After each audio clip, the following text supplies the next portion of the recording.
At noon the next day, the Marylanders march out of Stanton on the Valley Pike for Winchester, Virginia.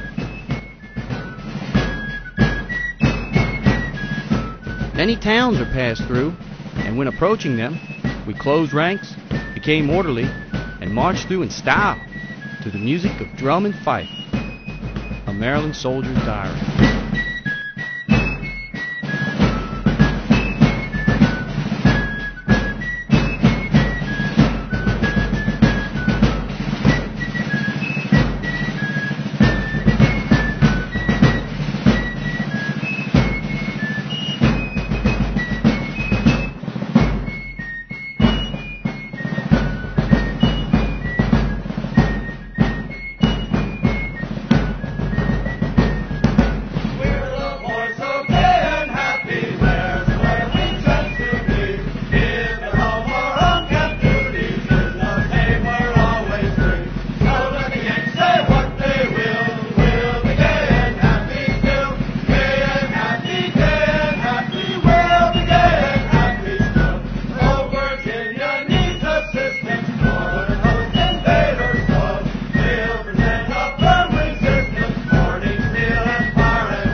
On September 28, they reach Winchester.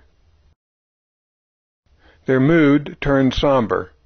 In the town, there are hundreds of wounded men from the recent battle at Antietam. They drill daily. Sometimes they are assigned as pickets outside the town. This duty is hazardous, owing to the possibility of being overrun and captured. Autumn slips by. Joseph Duvall, the youngest of the Duvall brothers in Confederate service, becomes sick and feverish. He has measles and is taken in a wagon to Stanton, Virginia, where the Confederate Army has converted the Virginia School for the Deaf and Blind into a hospital. Mother!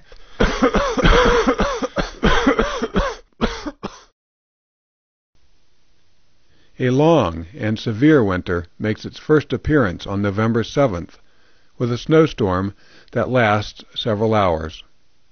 The coming of short days and long nights makes the Maryland men reflective. They find themselves thinking often of the wounded and dying young soldiers in the makeshift hospitals of Winchester.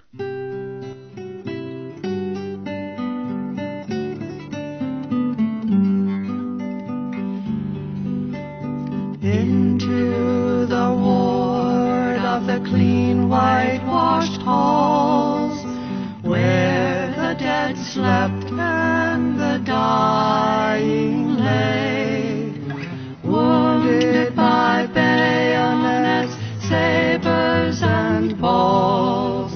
Somebody's darling was born one day.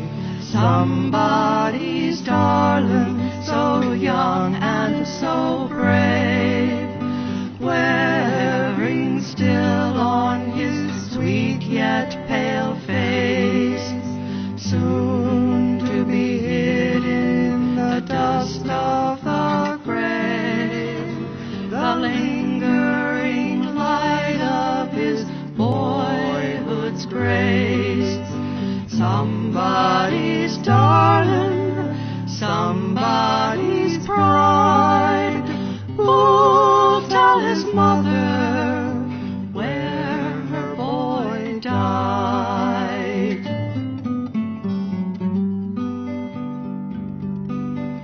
Matted and damp are his tresses of gold, kissing the snow of that fair young brow.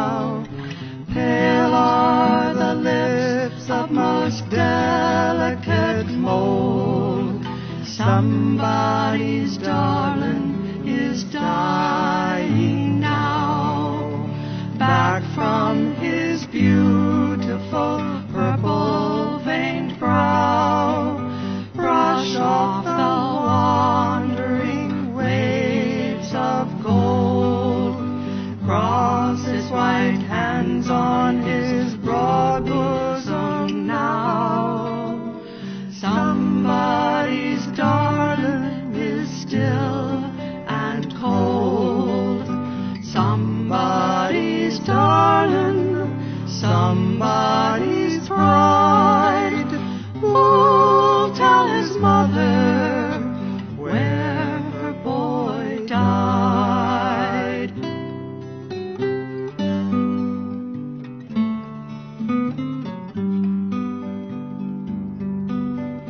Somebody's watching and waiting for him, yearning to hold him again to her breast. Yet there he lies with his blue eyes so dim, and purple childlike lips half apart. Tenderly bury the fair unknown dead, pausing to drop on his grave a tear. Carve on the wooden slab over his head. Somebody's darling is slumbering here. Somebody's darling, somebody's pride.